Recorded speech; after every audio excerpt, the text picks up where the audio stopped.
जी, हमारे पास ना सबसे पहली चीज आती है सीपीयू स्केड्यूलिंग के अंदर, CPU IO burst cycle. IO का मतलब होता है इनपुट आउटपुट।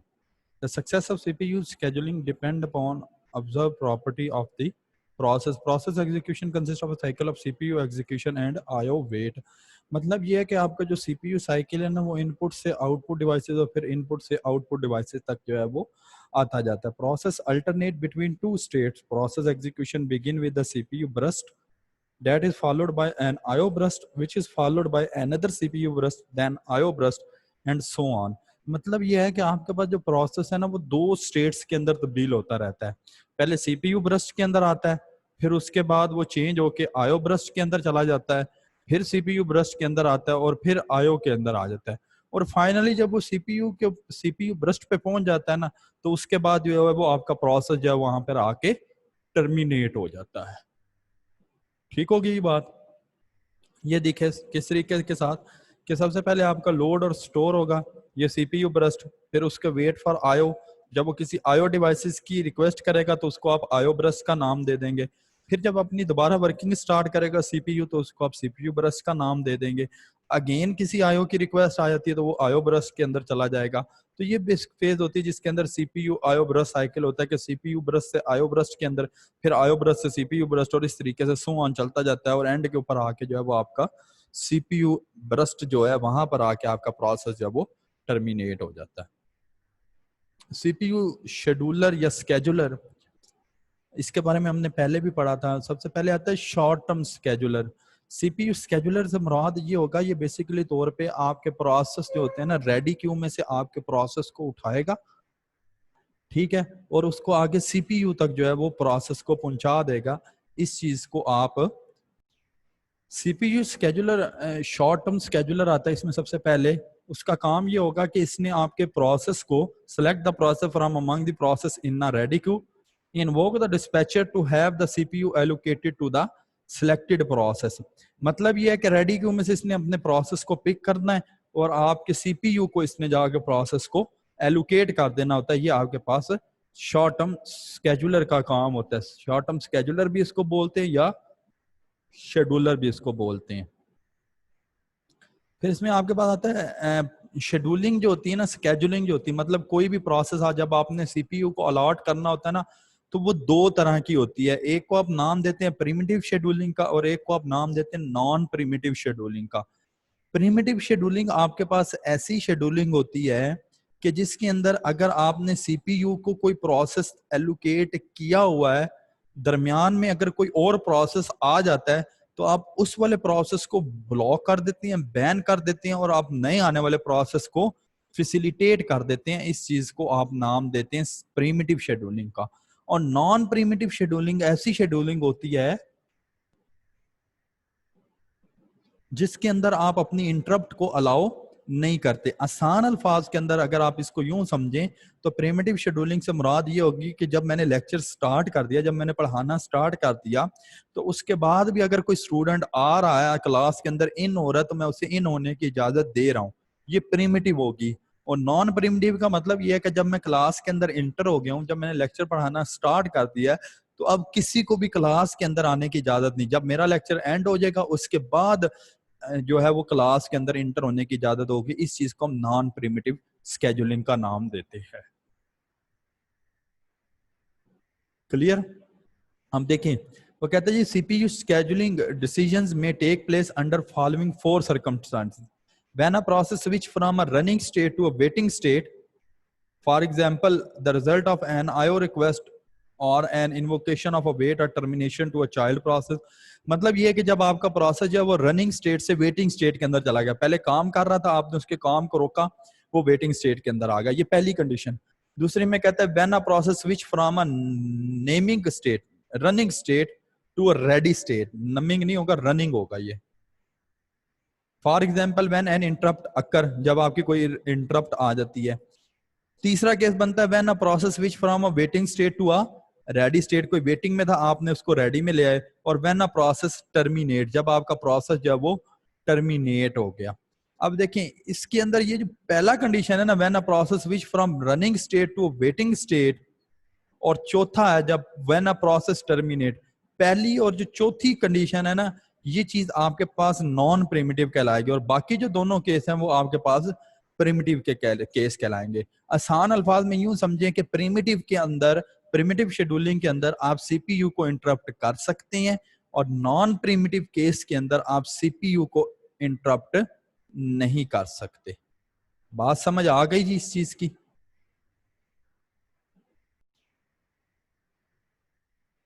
जी डिस्पैचर।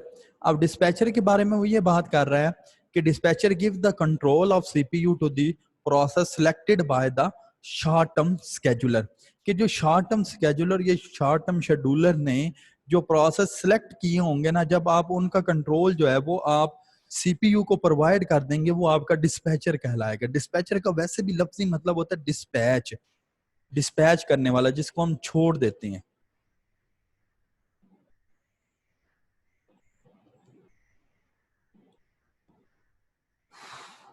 अब इसमें आपके पास जो कॉन्टेक्ट स्विचिंग है कि एक प्रोसेस से दूसरे प्रोसेस के दरमियान स्विच हो जाना, या यूजर मोड की तरफ स्विच कर लेना, या किसी एक प्रॉपर लोकेशन के ऊपर आपने अपने प्रोग्राम को स्विच कर लेना, या अपने प्रोग्राम को रीस्टार्ट कर लेना, ये आपके पास डिस्पैचर के अंदर आ जाता है। क्लियर होगी जी बात? फिर इसके अंदर एक टर्म आती है डिस्पैच लेटेंसी। लेटेंसी का मतलब होता है डिले आ जाना किसी भी चीज के अंदर। डिस्पैच लेटेंसी के बारे में वो कहता है the time it take for dispatcher to stop one process and start another running is known as a dispatch latency, कि एक प्रोसेस को स्टॉप करना और दूसरे प्रोसेस को स्टार्ट कर देना, ये जो टाइम होगा इस चीज को आप डिस्पैच लेटेंसी का नाम देंगे। अब देखिए सीपीयू शेड्यूलिंग क्राइटेरिया क्या होता है, कि किस क्राइटेरिया की बेस के ऊपर आप जो है वो अपनी शेड्यूलिंग जो है उसको करते हैं। ठीक होगी जी बात? अब शेड्यूलिंग क्राइटेरिया जो है ना, इसके अंदर आपने 3 से 4 पॉइंट जो है वो इसके अंदर देखने होते हैं। सबसे पहली जो चीज है ना, CPU utilisation. CPU utilisation, throughput, turn around time, waiting time, response time, burst time, ये डिफरेंट चीजें आपके पास। देखिए सबसे पहले वो ये कहता है कि CPU utilisation, keep the CPU as busy as possible, कि आपने ज्यादा से ज्यादा सीपीयू को बिजी रखना होता है। ठीक होगी बात? शेड्यूलिंग क्राइटेरिया के अंदर सबसे पहली बात यह है कि आपने अपने सीपीयू को ज्यादा से ज्यादा बिजी रखना है। थ्रूपुट क्या होगा? Number of process that complete their execution per unit time. Throughput से मुराद कि एक यूनिट टाइम के अंदर आपके पास कितने प्रोसेस जो हैं वो कंप्लीट हो जाते हैं, उस चीज को आप थ्रूपुट का नाम देंगे। ठीक होगी बात? टर्न अराउंड टाइम का मतलब क्या होगा? Amount of the time to execute a particular process, कि एक प्रोसेस को कंप्लीट होने के अंदर कितना टाइम लगता है, उस चीज को आप टर्न अराउंड टाइम का नाम दे देंगे। ठीक होगी बात? या the interval from the time of submission of a process to the completion of the process is known as a turn around time, कि मतलब ये है कि एक प्रोसेस की सबमिशन से लेके उस प्रोसेस की टर्मिनेशन तक जितना टाइम लगेगा, उस टाइम को आपने टर्न अराउंड टाइम का नाम देना है। इसके बाद आता है आपके पास वेटिंग टाइम। क्या होता है वेटिंग टाइम? से मुराद वो टाइम होता है जिस टाइम के दौरान कोई भी प्रोसेस रेडी क्यू के अंदर इंतजार कर रहा होता है, उस टाइम को आप वेटिंग टाइम का नाम देते हैं। Amount of time a process has been waiting in a ready queue, कि रेडी क्यू के अंदर कोई भी प्रोसेस जो है वो कितना इंतजार कर रहा होता है, उस चीज को आप वेटिंग टाइम का नाम देते हैं। फिर आता है रिस्पॉन्स टाइम। क्या चीज होती है? Amount of time it take from when a request was submitted until the first response is produced not output। Response time का मतलब ये होता है कि जब आपको पहला रिस्पॉन्स मिल जाता है, पहला रिस्पॉन्स आपका प्रोड्यूस हो जाता है, आप सारे बिल जमा कराने के लिए जाते हैं, आप सारे लाइन के अंदर लग जाते हैं, सुबह 8 बजे से लेकर 9 बजे तक आप लाइन के अंदर लगे हुए होते हैं, लेकिन 9:05 के ऊपर बैंक का दरवाजा खुलता है, तो वो जो 9:05 पे बैंक का दरवाजा खुलेगा ना, वो आपका रिस्पॉन्स टाइम होगा। Amount of time it take from when a request was submitted until the first response is provided। अब रिक्वेस्ट कब सबमिट हुई? सुबह 8 बजे से लेके 9 बजे के 5 मिनट तक आप बैंक की लाइन में लगे रहे हैं, तो 8 से लेके 9 बज के 5 मिनट तक जो है वो आपका रिस्पॉन्स टाइम होगा। ठीक होगी ये बात। उसके बाद आता है ब्रस्ट टाइम। ये तायरा आप वाला क्वेश्चन आ गया। ब्रस्ट टाइम से मुराद the amount of time required by a process for executing on a CPU, कि आपको एक प्रोसेस कंप्लीट करने के लिए कितना टाइम लग रहा है, इस चीज को आपने ब्रस्ट टाइम का नाम देना है। मतलब सीपीयू जो है वो एक प्रोसेस को कंप्लीट करने के लिए कितना टाइम ले रहा है, इस चीज को आपने ब्रस्ट टाइम का नाम देना है। It is also known as execution time और रनिंग टाइम। तीनों एक ही मतलब है, burst time, execution time, running time, कि एक प्रोसेस को सीपीयू एग्जीक्यूशन के लिए कितना टाइम लेता है। क्लियर होगी ये बात। Burst time of a process cannot be known in advance before executing a process. It can be known only after the process has been executed. Burst time को आप एडवांस में मालूम नहीं कर सकते, जब आपका प्रोसेस कंप्लीट हो जाएगा उसके बाद आपको पता लगेगा कि आपका प्रोसेस जो वो कितना टाइम लिया है। क्लियर होगी। ये डिफरेंट किस्म की छोटी छोटी टर्म थी। सीपीयू यूटिलाइजेशन से मुराद होता है सीपीयू को जितना ज्यादा से ज्यादा बिजी रखें वो आपकी सीपीयू यूटिलाइजेशन कहलाएगी। थ्रूपुट से मुराद होता है कि आपके एक यूनिट टाइम के अंदर कितने प्रोसेस कंप्लीट हो रहे हैं, उस चीज को आप थ्रूपुट का नाम देंगे। टर्न अराउंड टाइम से मुराद होता है एक प्रोसेस की सबमिशन से लेके कंप्लीशन तक का कितना टाइम लग रहा है, उस चीज को आप टर्न अराउंड टाइम का नाम देंगे। वेटिंग टाइम से मुराद होता है कि एक प्रोसेस रेडी क्यू के अंदर कितनी देर इंतजार कर रहा है, उसको रेडी क्यू का नाम देंगे। रिस्पॉन्स टाइम से मुराद ये होता है कि जब आपकी रिक्वेस्ट सबमिट हो गई है उस वक्त से लेके जब आपकी रिक्वेस्ट सबमिट हुई है उस वक्त से लेके जब आपको पहला रिस्पांस आना शुरू हुआ है उस दौरान में आपका कितना टाइम लगा, उस चीज को अपने रिस्पांस टाइम का नाम देना है। और ब्रस्ट टाइम से मुराद होता है कि सीपीयू जो है वो एग्जीक्यूशन के लिए एक प्रोसेस के ऊपर कितना टाइम लगा रहा है, इस चीज को ब्रस्ट टाइम का नाम, एग्जीक्यूशन टाइम नाम या रनिंग टाइम का नाम दे सकते हैं। ठीक होगी ये बात। ये इसकी एक छोटी सी डायग्राम है। ये डिफरेंट किस्म के टाइम प्रोसेस हैं। Arrival time, waiting time, response time, burst time, completion time, turn around time. अब दोबारा से देखें इनको क्या क्या होंगे। ये अराइवल टाइम आपका कौन सा होता है? Arrival time is a point of time eight which process inter in a ready Q, वो वक्त जिस पे रेडी क्यू के अंदर आपका प्रोसेस इंटर हो गया। Waiting time is the amount of time sent by a process waiting in a ready Q for getting the CPU, के सीपीयू के इंतजार के अंदर एक जो है प्रोसेस आपका कितनी देर इंतजार में बैठा रहा है, इस चीज को आप वेटिंग टाइम का नाम देंगे। वेटिंग टाइम निकलता कैसे है?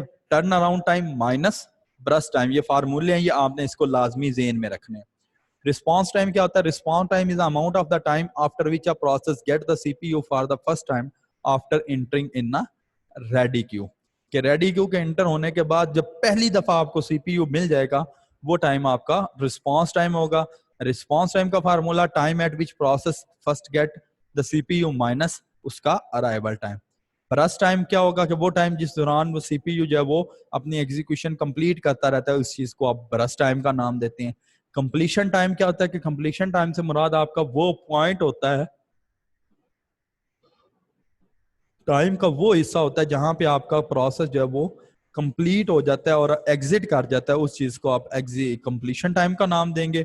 और जिस टाइम पे वो एग्जिट करेगा इसी का आपने दूसरा नाम जो है वो एग्जिट टाइम भी रखा हुआ है। मतलब जिस टाइम के आपका प्रोसेस जब वो कंप्लीट हो जाएगा उस चीज को आपने कंप्लीशन टाइम का नाम देते हैं। टर्न अराउंड टाइम क्या होता है? टर्न अराउंड टाइम ये होता है कि एक प्रोसेस जो है वो ज्यादा कितना टाइम जो है वो स्पेंड करके आ रहा है, उस चीज को आप टर्न अराउंड टाइम का नाम देते हैं। दो फार्मूले हैं इसका, burst time plus waiting time और completion time minus arrival time. ये दोनों फार्मूले जो आप इसके लिए इस्तेमाल कर सकते हैं।